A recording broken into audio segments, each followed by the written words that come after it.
Embarcações, conceitos básicos de propulsão.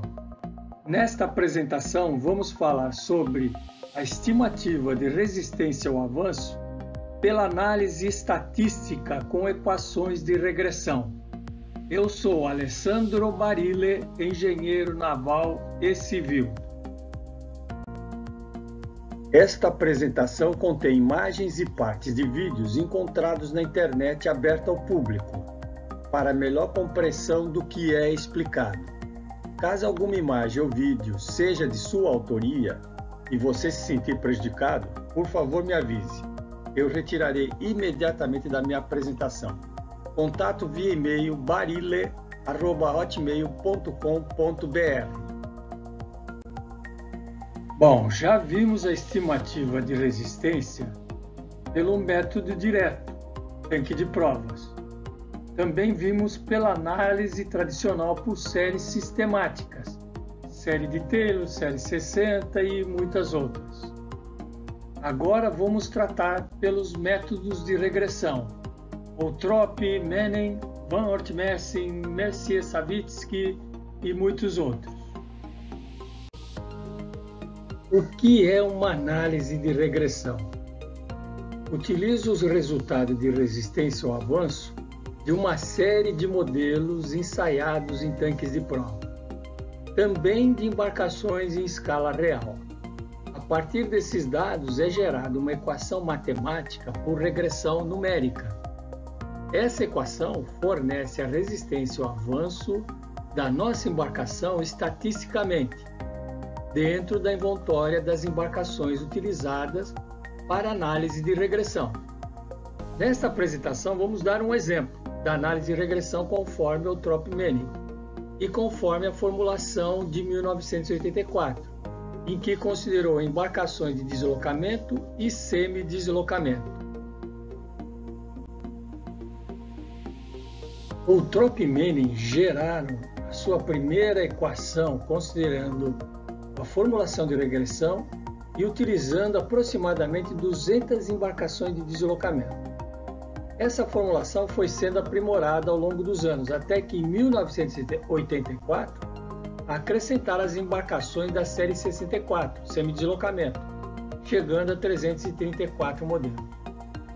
Os parâmetros considerados nessas equações são densidade da água 1025 kg por metro cúbico, águas calmas, sem vento, sem correnteza, embarcações monocasco convencionais, monohélice e bihélice, embarcações de deslocamento e semideslocamento, com formas curvas, com adição da série 64, que foi em 1984.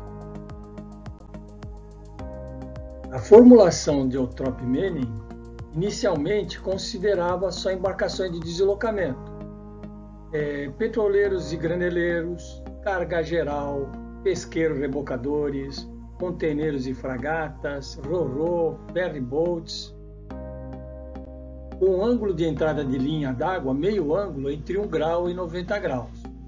Embarcações de deslocamento, então, ficavam com valor de fluido entre 0,24 a 0,45, coeficiente prismático de 0,55 a 0,85, razão de comprimento boca de 3,9 a 9,5 e razão de boca calada de 2,1 a 4. Posteriormente, em 84, incluindo a série 64, esticou-se a faixa de fluid number, que passou aí até 1, mais ou menos. E o ângulo, meio ângulo de entrada de linha d'água entre 3,7 a 7,8 graus, coeficiente de bloco de 0,35 a 0,55, razão de boca calada de 2 a 4 e a razão volumétrica de volume pelo comprimento ao cubo de 15 a 55. Ao lado nós temos a referência para a simbologia dos termos utilizados. Estimativa baseada no método de Outtrop-Manning. Esta é a equação da ITTC da resistência total da embarcação real a partir do modelo. Já vimos isso quando tratamos do tanque de provas. Esta é a equação proposta por Outtrop-Manning, onde RT é resistência total, RW ou RR é a resistência residual, formação de ondas e quebra de ondas. RF, resistência de fricção conforme ITTC 57, 1 mais K ou 1 mais K1 é o fator de forma relativo à fricção do casco nu. RA, fator de correlação entre modelo e embarcação escala 1:1. Na equação de regressão, o ΔRF, que é o fator de correção para a rugosidade entre modelo e embarcação real, foi incorporado no RA. RAPP, resistência de apêndice. RB, resistência devido ao bulbo. RTR, resistência devido à imersão de popa, tipo transom. E o RAAS, que é a resistência devido à velocidade do ar em direção contrária com a mesma velocidade da embarcação, deve ser adicionado aos cálculos da fórmula Eutrop-Menen. As formulações de Eutrop-Menen consideram fator de forma para a popa. Nessa tabela a seguir, nós apresentamos várias formas de popa e o relativo coeficiente de forma de popa, denominado C externe, C popa. E esse valor deve ser atribuído no começo do projeto, que aparece aqui na tabela indicada. Aqui vamos apresentar um método de Eutrop-Menen passo a passo. Ao lado damos uma tabela com os valores iniciais estimados de projeto e sua respectiva simbologia. Começando o cálculo de resistência de fricção, que é dado pela fórmula abaixo, meio de ρ V² SCF. Vemos que nós precisamos da área molhada. Se a área molhada não for conhecida, o paper de Eutrop-Menen dá a formulação abaixo. E nessa formulação nós temos todos os valores. Temos o calado médio, T, a boca, o coeficiente de seção mestra, coeficiente de bloco, que mais? Coeficiente de linha d'água, área do bulbo e o coeficiente de bloco. Assim nós temos que o calado médio é 10 metros e substituindo nas formulações conseguimos a área molhada, calculamos o número de Reynolds, com o número de Reynolds calculamos o coeficiente de fricção e finalmente chegamos à resistência de fricção. Lembrem-se, a resistência de fricção é dada por duas parcelas. A primeira, 2D, depende da área molhada, já calculamos. A segunda, 3D, depende da forma do casco e é dada pela formulação abaixo. Nesta formulação tem vários parâmetros desconhecidos. C14 depende da forma de popa, dado na tabela ao lado, C externo. Posição do LCB é uma posição relativa em relação à metade do comprimento de linha d'água e percentual do comprimento de linha d'água. No nosso caso, como o LCB foi dado em relação a PPAR, fizemos a devida conversão.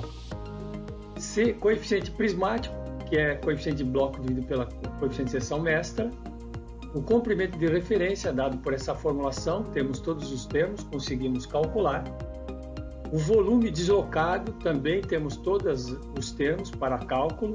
E finalmente chegamos ao valor de 1 mais K1 igual a 1,185. Vamos calcular agora a resistência de apêndices, que é dada pela formulação abaixo. Meio de ρ V², SAPP, área total de apêndices, vezes 1 mais K2 equivalente, que seria o fator de forma equivalente de todos os apêndices somados, vezes o coeficiente de fricção já calculado. O valor de 1 mais K2 equivalente pode ser dado por essa expressão. E na tabela ao lado, sugerida pelo paper, nos dá o valor de 1 mais K2 para cada tipo de apêndice. Se utilizarmos a tabela, podemos calcular o valor total da área molhada de apêndices, assim como 1 mais K2 equivalente. Temos o SAPP, temos 1 mais K2 equivalente, CF já calculado e por fim calculamos a resistência de apêndice.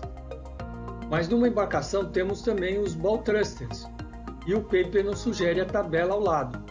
e a formulação ρV ao quadrado π somatório de d ao quadrado, que é o diâmetro de cada ball thruster, vezes o coeficiente CBTO, coeficiente de cada ball thruster, que varia de 0.003 a 0.012. O paper nos sugere que para túneis posicionados no bulbo, podemos utilizar o valor de 0.003. Com isso, podemos calcular a resistência de apêndices devido aos túneis e, somando as duas parcelas, nós vamos ter a resistência de apêndice total da embarcação. Vamos calcular a resistência de onda ou resistência residual. O paper nos fornece três formulações para Froude number acima de 0.55, abaixo de 0.40 ou entre 0.40 e 0.55. Nessas fórmulas temos que trabalhar com todos os termos e ver quais são desconhecidos ainda.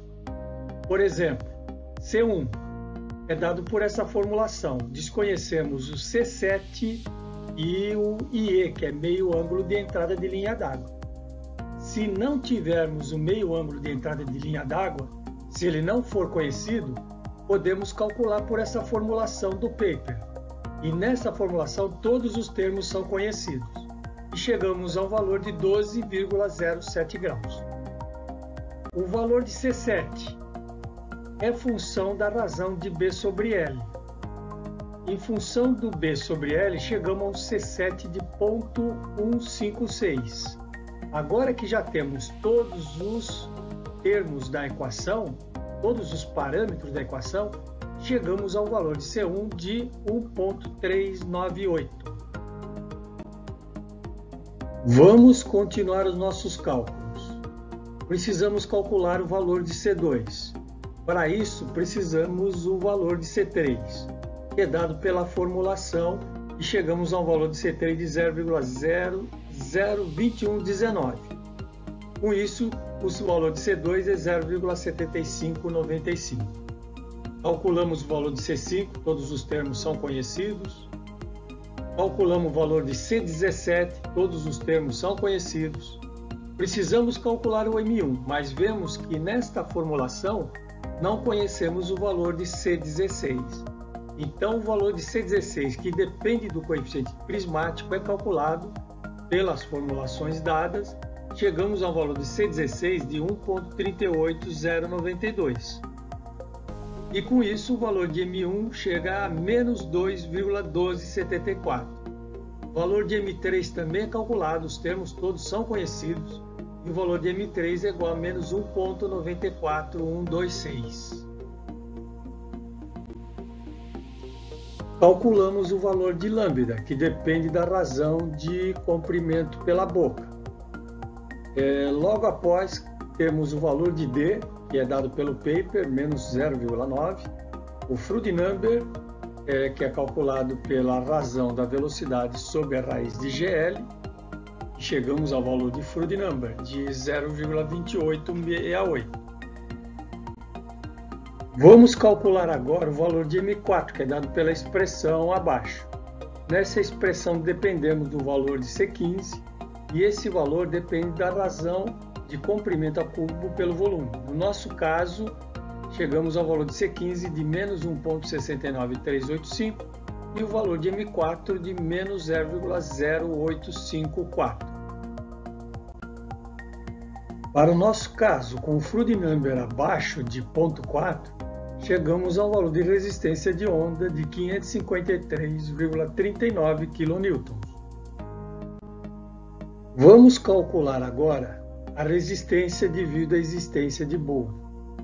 Na expressão abaixo, faltam o cálculo do valor de PB e de FNI. O valor de PB é calculado por essa equação. Temos todos os termos, o valor pode ser calculado. FNI, por essa outra expressão, todos os termos são conhecidos, o valor de FNI pode ser calculado. E chegamos a uma resistência de bulbo de 0,049 kN. Observar que o HB, que é a altura do centro do bulbo em relação à linha de base, deve ser menor que 60% do calado avante. Vamos calcular a resistência devido ao espelho de polpa imerso. A fórmula é essa, meio de rho V ao quadrado AT/C6. AT é a área molhada do espelho de polpa dado na tabela ao lado e representado na figura abaixo. O valor de C6 depende do valor de FNT, que é dado por esta fórmula, onde todos os termos são conhecidos, e chegamos ao valor de C6 igual a 0 e a resistência do espelho de polpa é igual a 0 kN. Vamos calcular a resistência de correlação entre casco real e modelo, que é dado pela expressão abaixo. Lembrar que o modelo é liso enquanto que a embarcação apresenta rugosidade e deformações. Nessa fórmula dependemos do valor de CA e ΔCA. O valor de CA é apresentado nessa formulação e nesta fórmula desconhecemos o valor de C4, que é dado por essas equações acima. O C4, por sua vez, depende da razão do calado avante pelo comprimento de linha d'água, se é menor ou igual a 0,04 ou maior que 0,04. Calculamos o nosso valor de C4, substituímos na fórmula de CA, encontramos um CA de 0,0003525 e posteriormente precisamos ver o valor de ΔCA. No caso de casco com alta rugosidade acima de 150 micrômetros, a fórmula da ITTC 1978 abaixo pode ser utilizada para acréscimo de ΔCA. No nosso caso, nós desconhecemos esse valor, é um valor baixo, abaixo de 150, então o ΔCA é 0. E o valor final da resistência de correlação é de 220,528 kN. Já calculamos todos os parâmetros e termos da resistência total ao avanço, de acordo com a fórmula de Eutrop-Melling. Somamos todos esses valores e chegamos a um valor de 1922,58 kN. Para o cálculo de EHP, que é a potência efetiva requerida para o reboque, que é dado pela formulação RT vezes V, chegamos a um valor de 24.724 kW. Bom, nós calculamos o EHP, potência efetiva necessária. Mas qual é a potência necessária do motor? Qual é o motor que eu devo comprar? Vamos ver o seguinte: BHP é a potência entregue pelo motor. SHP é a potência no eixo. DHP é a potência entregue ao propulsor. E THP é a potência entregue pelo propulsor. E o EHP é a potência entregue pelo sistema propulsivo, considerando todas as perdas e ainda considerando as perdas do casco. É claro que eu tenho várias eficiências entre os diversos componentes, na caixa redutora, na linha de eixo, a eficiência do propulsor em si, a eficiência relativa rotativa, que vamos ver a seguir, e a eficiência do casco, que é dada pela formulação 1 menos T dividido por 1 menos W. E o EHP sobre THP final é 1 menos T dividido por 1 menos W vezes a eficiência relativa rotativa. E o que é o coeficiente de esteira? É o coeficiente que mostra a perda de velocidade nas proximidades do propulsor. Veja que a velocidade que chega no hélice ou no propulsor é diferente da velocidade da embarcação, devido ao descolamento e turbulência de água na popa e da onda formada. E o coeficiente de redução de força propulsora? Veja que a existência do propulsor em rotação na região de popa causa um aumento de resistência ao avanço. E eficiência relativa rotativa? Também observe que o escoamento de água que chega no propulsor não é uniforme e não está na direção do hélice.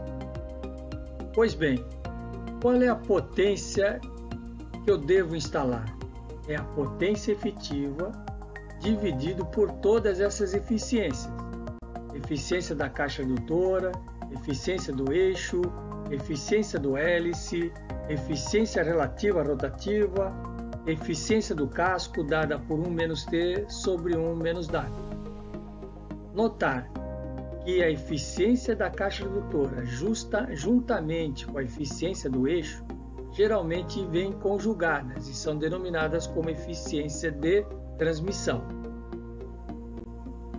O método de Oeltrop-Menning nos fornece a equação de regressão para o cálculo dos coeficientes propulsivos.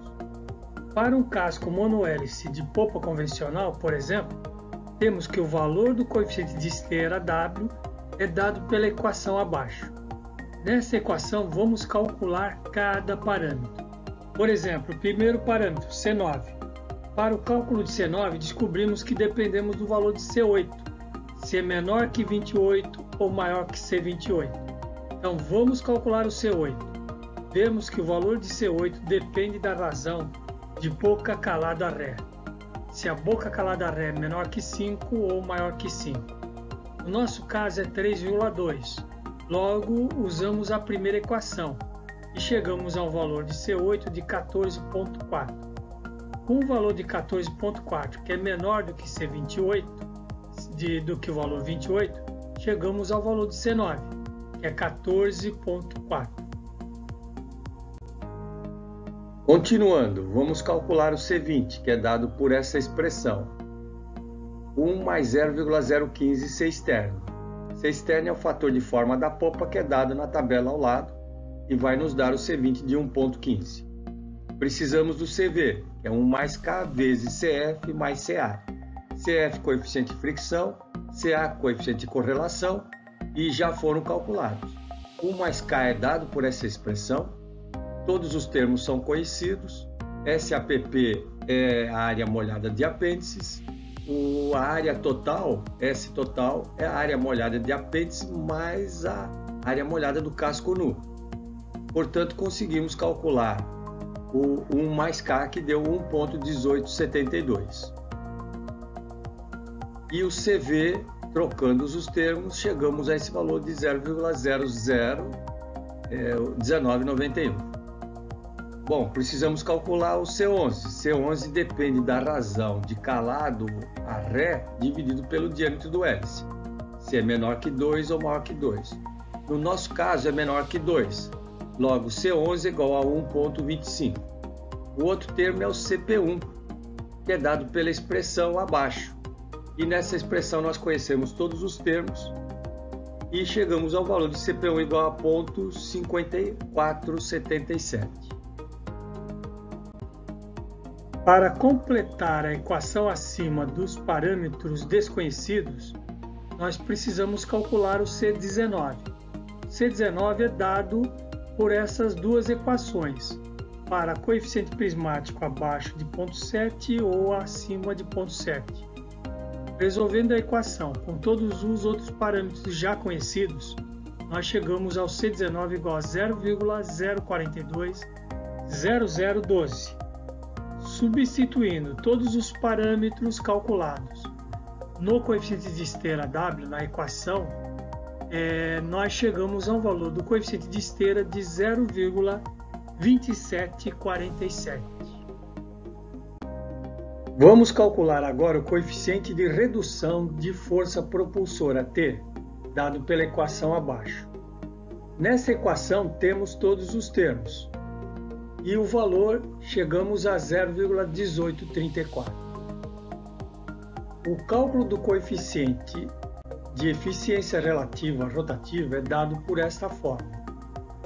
Nesta fórmula, vemos que na tabela ao lado nós desconhecemos o valor de AE sobre A0, é a razão de área expandida do hélice. Se nós não conhecemos este valor, ele é dado pela formulação do paper também. E nessa fórmula nós temos que o valor de K, no nosso caso que é para monohélice, é K igual a 0,2. O valor de Z é dado na tabela ao lado, o valor da tração é calculado por esta formulação, o valor de P0 menos PV é dado no paper para a água do mar a 15 graus, o valor de ρGH é dado na tabela, e chegamos a um valor de AE sobre A0 de 0,777 e com isso uma eficiência relativa rotativa de 0,991. Para o caso de embarcações esbeltas e velozes monohélices, nós temos estas expressões e calculamos facilmente o coeficiente de esteira, redução de força propulsora e eficiência relativa rotativa. No caso de bihélices, popa aberta, também nós temos as formulações e conhecemos todos os termos calculados anteriormente e obtemos os respectivos valores. Finalmente, podemos estimar a potência do motor BHP para uma embarcação navegando em mar calmo, sem vento e sem correnteza, que é dado pela expressão abaixo, e é igual à potência efetiva requerida dividido pela eficiência da caixa redutora, eficiência do eixo, eficiência do hélice, eficiência relativa rotativa e eficiência do casco. Numa estimativa preliminar, considerando inexistência de caixa redutora, portanto eficiência 1, eficiência do eixo ponto 99, uma linha de eixo curta, eficiência do hélice de ponto 65, eficiência relativa rotativa, ponto 99, coeficiente de redução de força propulsora, ponto 1834, coeficiente de esteira, ponto 274, chegamos a um BHP de 34.503 kW. A eficiência do hélice é muito importante, tem muita influência nessa formulação. Portanto, é necessário calcular o hélice e verificar a eficiência real e rever os cálculos. Para a seleção final do motor, o projetista ainda deve considerar uma margem adicional que vem do local de operação, estado de mar, vento, correntezas, etc. Esta margem é da experiência do projetista, práticas de construção naval e especificações contratuais. Bom, apresento aqui a bibliografia para quem quiser se aprofundar nos cálculos. Esta apresentação é muito chata e trabalhosa, mas necessária. Os papers são muito resumidos e muitas vezes os parâmetros não são muito claros. Portanto, apresentei aqui um exemplo passo a passo. Muito obrigado por terem acompanhado esta apresentação. A partir destas explicações, tenho certeza que você poderá programar em Excel ou em outro software este procedimento. Quando tiverem dificuldades em entender alguma explicação, vejam as apresentações anteriores. Se gostaram, mostrem aos seus amigos. Todas as apresentações estão listadas no meu site, descrito abaixo. Muito obrigado.